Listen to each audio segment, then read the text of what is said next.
David, no sé si tuviste por ahí un tema que se volvió viral y tendencia de hacerle broma a las familias. Entonces, pues alguien le escribía a su mamá, tío, lo que sea, que había llegado un mendigo a su casa que se llamaba Julio, voy a decirlo, y empezaban a modificar algunas fotos que al lado de la nevera, que sentado en el sofá, que bañándose, que por favor lo ayudara a cuidarse y demás. Entonces, digamos que hay que estar bastante pilas con este tema. Sí, de la Lore, IA. lo vi, es que hoy en día la IA está en todos lados, la están utilizando para todo momento y en cualquier lugar las personas la estamos utilizando, si vi ese caso. Y por eso en No es por molestar decidimos hablar de IA y cómo está involucrada en nuestra vida cotidiana, de buenas maneras y de malas maneras, y pues sus principales usos. Así que bienvenidos a este nuevo capítulo de No es por molestar.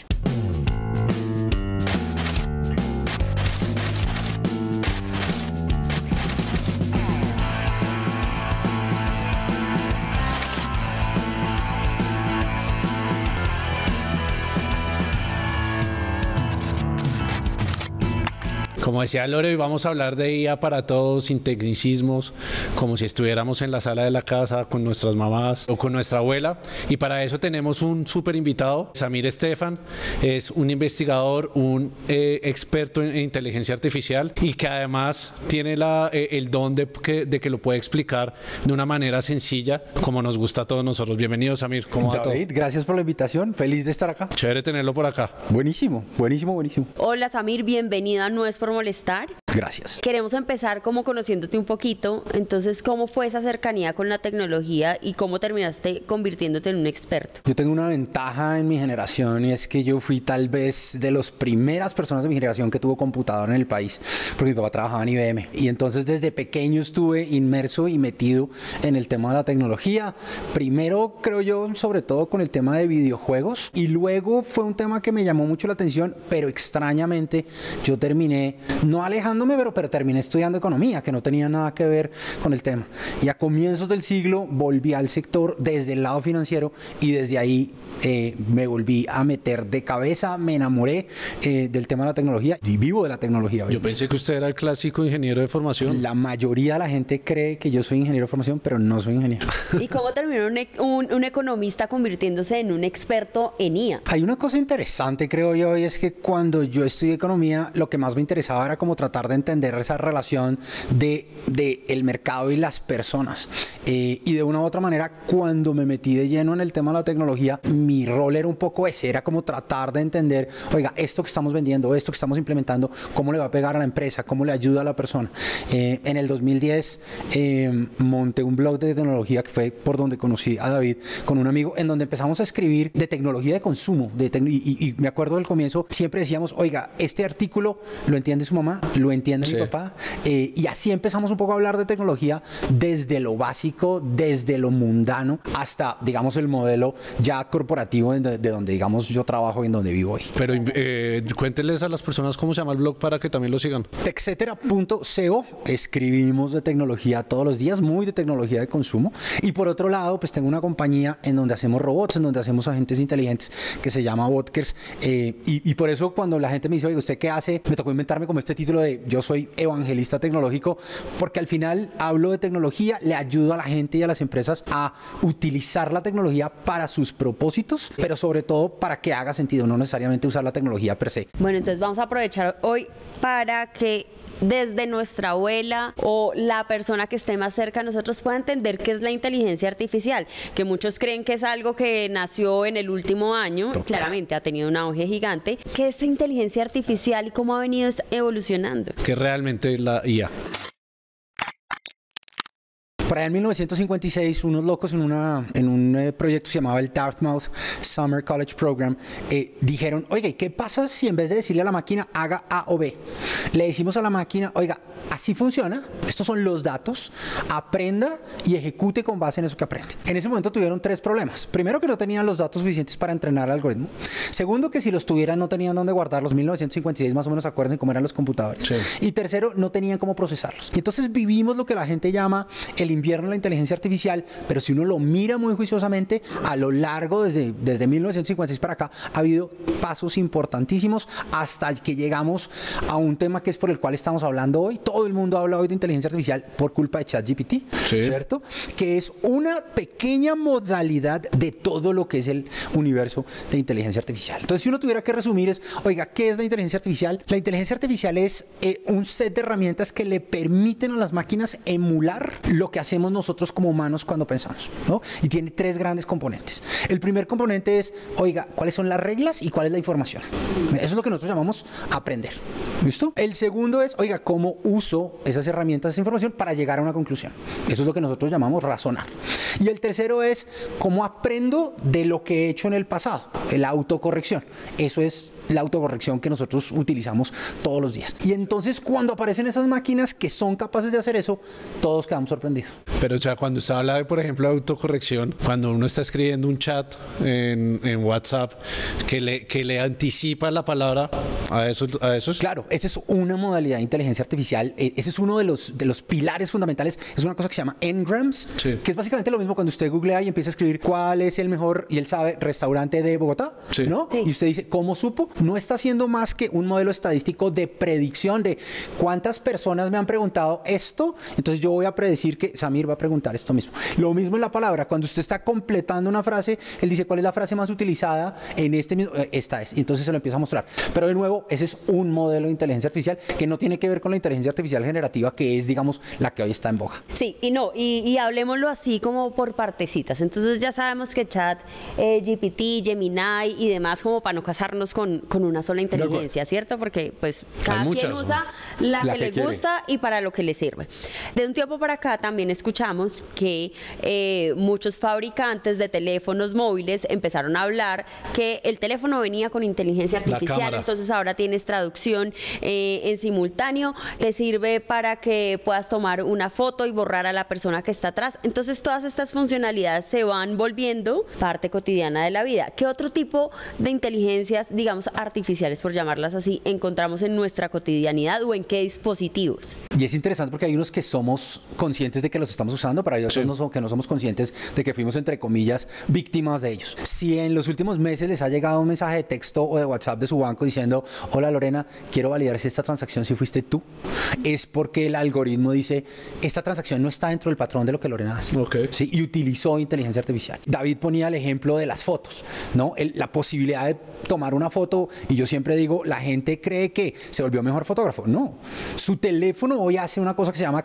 fotografía computacional, que es básicamente un algoritmo de inteligencia artificial que cuando uno toma una foto, en realidad está tomando 9 exposiciones y está escogiendo la mejor de ellas, pero además al final me dice, David, no le gusta el perrito que quedó en la foto, bórrelo. Sí. Y cuando la gente dice bórrelo, la gente no cae en cuenta, pero bórrelo significa quítelo y imagínese qué había detrás del perrito para que la foto no vaya a quedar loca. Entonces, ese tipo de cosas, hay unas que utilizamos porque queremos, hay otras que utilizamos porque alguien las utilizó y nosotros pasamos por ese momento, digamos que fuimos parte del algoritmo. ¿Y de qué se alimenta esa inteligencia artificial? Digamos la mía, tú te metes y empiezas a reconocer qué es lo que yo más consulto, qué es lo que meto, que esto y lo otro, pero por ejemplo en el tema del banco, ¿de dónde se van alimentando? Y mucho más, no enfocado a las empresas porque digamos que tienen otros usos, sino para las personas. ¿Cómo puedo ir alimentando yo esa inteligencia? La base de la inteligencia artificial son los datos.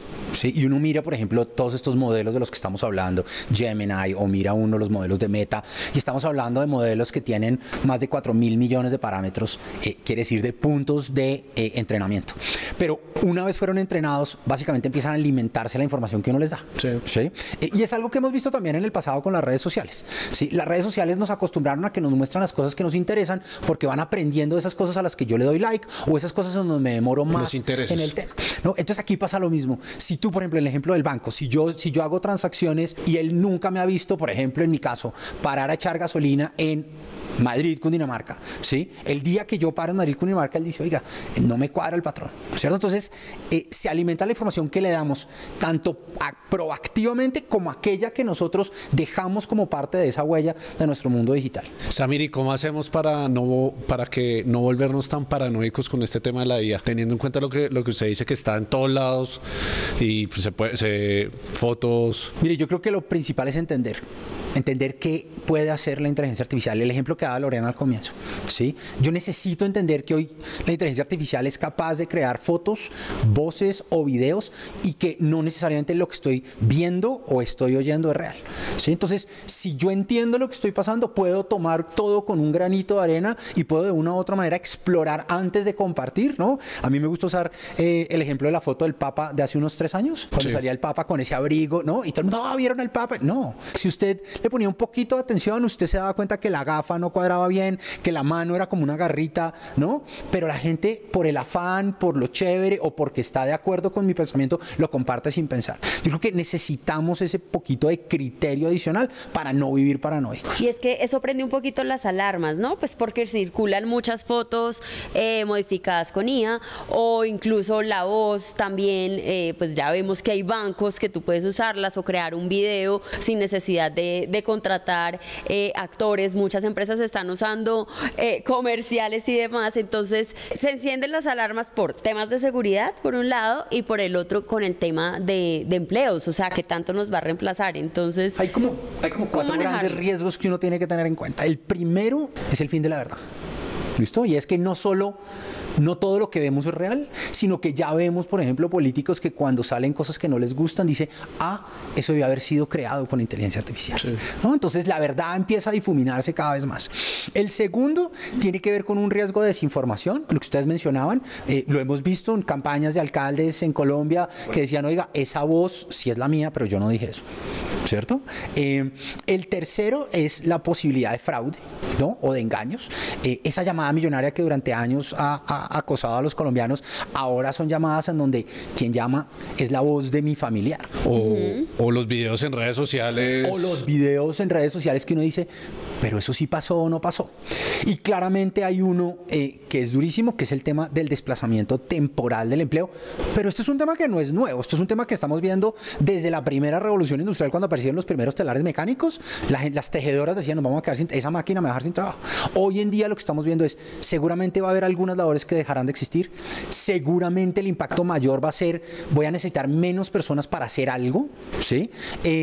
Pero de una u otra manera cada vez vemos más nuevos puestos, más nuevas labores que se crean a partir de las tecnologías que estamos implementando. Samir, y vámonos como a esos casos cotidianos que uno puede hacer uso de la IA. Por ejemplo, uno cuando va de viaje, hoy en día le pregunta a la IA, ayúdame a hacer voy a estar 5 días en tal sitio, ayúdame a planificar, qué debo ir, voy con una niña de 17 años, en mi caso con mi hija, o digamos el tema de lo de las finanzas personales. A mí ese tema me parece súper clave, que hoy en día nosotros como ciudadanos comunes podemos utilizar la IA para casos que nos puede potencializar o nos pueden ayudar en muchas situaciones. Total.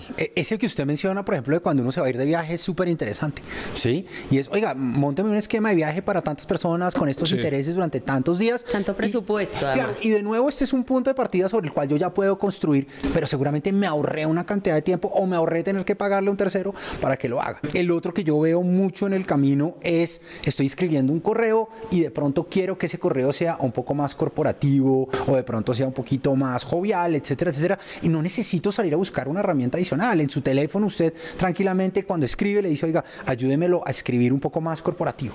O el típico que quiere insultar al que le está escribiendo el correo, pero utiliza alguna de estas inteligencias para decir, vuélvelo, o sea, un regaño amoroso. De acuerdo con mi último correo, tal cosa. Cada vez vemos, digamos, funcionalidades en el día a día, por ejemplo, si voy a planificar unos gastos o si quiero hacer algunas inversiones, a veces, digamos que la gente que ya es experta en Excel, pues es capaz de hacer esos modelos financieros, pero algunos otros que no, y hoy en día sencillamente le pueden decir a Copilot en Excel, oiga, ayúdeme a planificar esto, ayúdeme a obtener los mejores resultados con esto, ayúdeme a analizar esta información.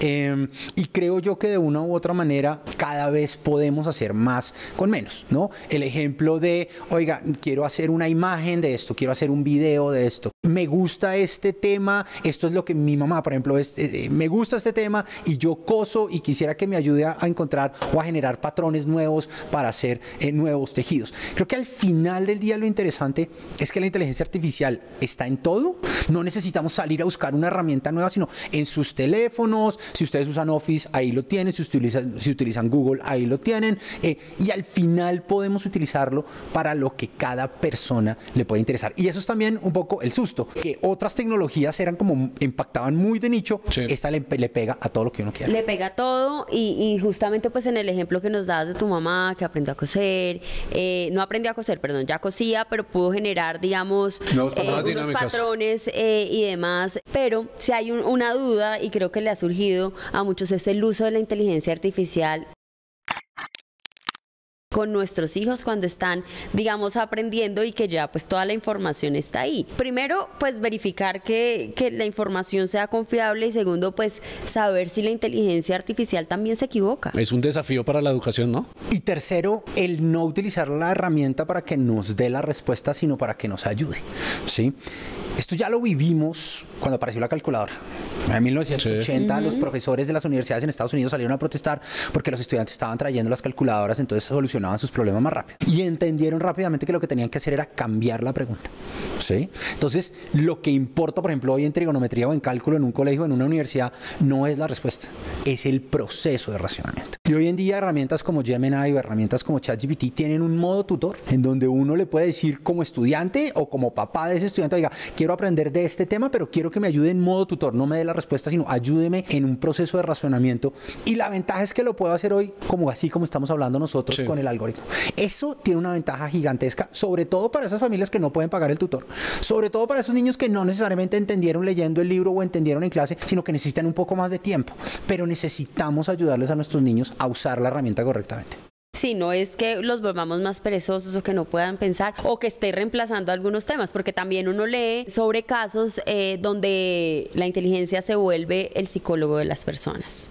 Creo que es un poco complejo. Es complejo. Primero y sobre todo porque el algoritmo y el dueño del algoritmo no tienen ninguna relación confidencial con ustedes, ¿no? Entonces, si ustedes se dieron cuenta hace unas semanas, hace unos meses, hubo un atentado en Estados Unidos y al asesino lo cogieron porque una vez más o menos lo identificaron, llamaron a OpenAI con una orden judicial y le dijeron, necesitamos ver qué ha buscado este personaje. Y básicamente lo que le había preguntado a ChatGPT fue lo que terminó haciendo. Entonces, lo mismo, si una persona va y le cuenta sus secretos, sus dolores y sus cosas al algoritmo y de pronto después se está divorciando, pues eso que le preguntó puede ser utilizado como parte del proceso. Entonces, ese tema es difícil porque la gente a veces se siente más cómoda hablando con una máquina que no lo va a juzgar, hablando con otra persona, pero tiene unos problemas psicológicos complejos. Y además te está respondiendo a ti mismo, porque eso se alimenta de ti y de la información que tiene. Entonces, pues sí, digamos el tema de confidencialidad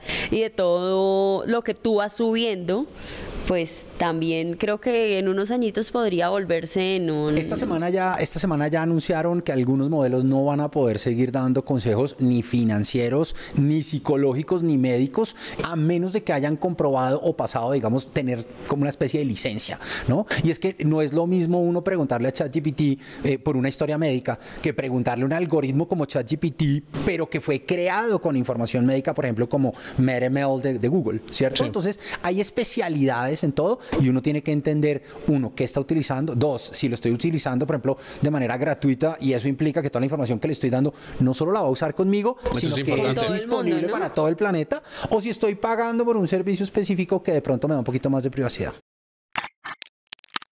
Samir, y usted que un experto en materia, ¿cómo utiliza la IA diariamente? No tanto en la parte laboral, sino personal. Mucho, por ejemplo, para temas de videos de mis presentaciones. Sí. Mucho para temas de cuando nos vamos de viaje, tratar de encontrar cosas diferentes, planes diferentes en un sitio donde usted puede llegar al sitio, pero, oiga, quiero un plan diferente, un plan extraño, un plan de aventura, etcétera, etcétera. En mi vida, digamos, personal sobre todo, yo creo que desde cuando me levanto por la mañana y le digo a Siri, hola, y se abren las cortinas, se pone la música en el baño, se prende la cafetera para cuando mi señora se levante el café esté listo, en ese modelo de anticipación de lo que uno está haciendo, y entonces el reloj o el teléfono le muestra, oiga, con base en esto yo sé que usted va a, entonces le tengo ya la información, y muchas de esas cosas ya son naturales y uno no las está haciendo, sino que el algoritmo se va acostumbrando y está preparado para mostrarle esa información a uno. O sea, ya está sentada en la sala de la casa, literal, o sea...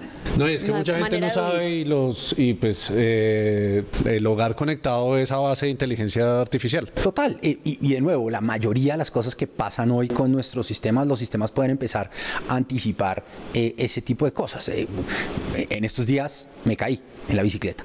Sí, me preguntó, ¿estás bien? Sí.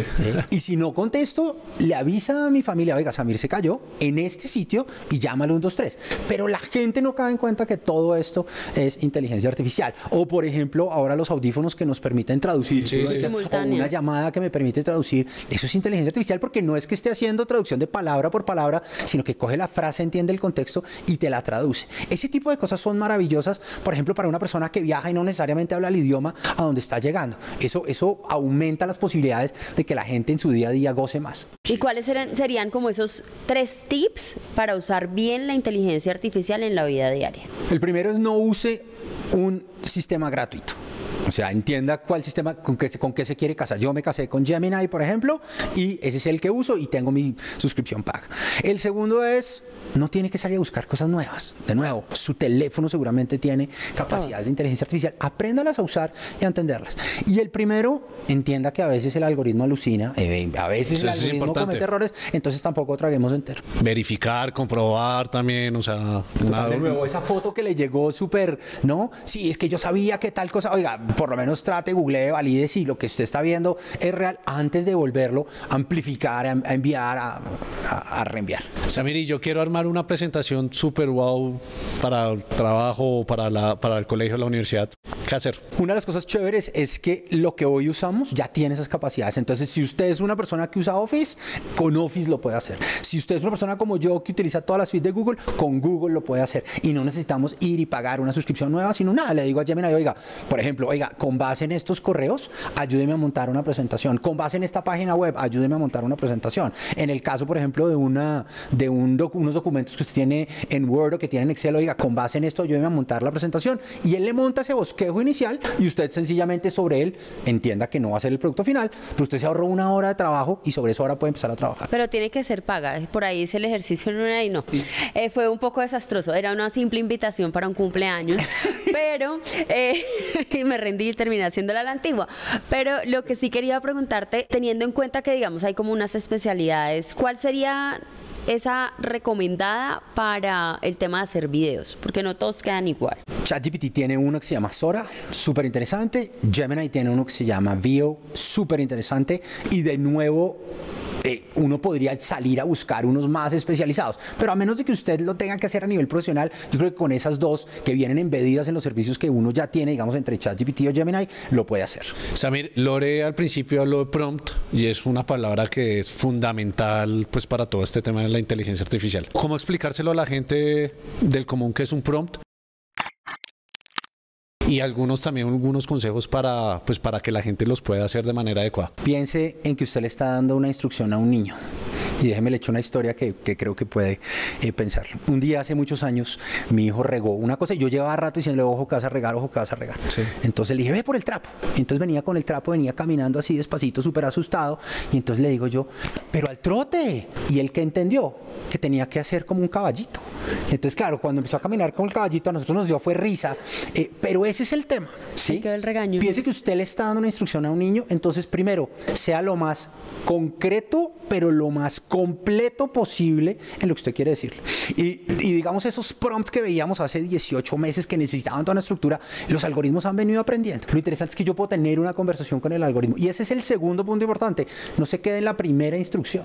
Sobre la primera instrucción usted recibirá un resultado y usted ese resultado lo puede ir puliendo. Sí. Pero sea completo en lo que usted quiere decir. Oiga, necesito que me genere un video de tanto tiempo, en tal formato, con este look. Quiero que sea O sea, sea específico en lo que usted quiera hacer, sin ser tampoco muy extenso, porque de pronto el algoritmo se puede equivocar, pero usted sí puede empezar a partir de diferentes prompts y una conversación, crear eso. Pero ya no necesita aprender un lenguaje específico, sino hágalo en el idioma y del cotidiano que usted utiliza, tratando de entender que hay modismos como pero al trote que no necesariamente lo va a entender claramente. O cuando uno escribe chévere. Chévere.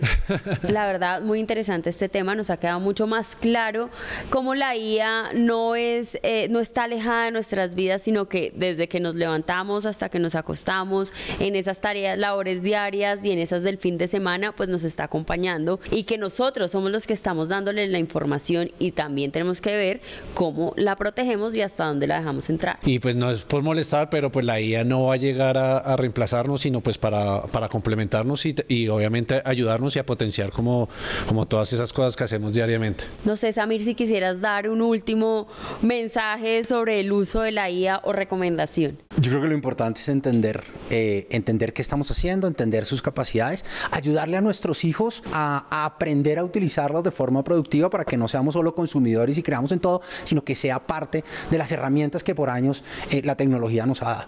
Y con eso entender que el impacto cada vez va a ser más grande, vamos a verlo en más elementos de nuestra vida, y de una u otra manera tenemos que estar preparados, porque de lo contrario, si nos quedamos por fuera de ese bus, seguramente sí nos van a reemplazar. Muchas gracias por habernos acompañado en este episodio de No es por molestar, y a ustedes los esperamos en un próximo episodio de No es por molestar.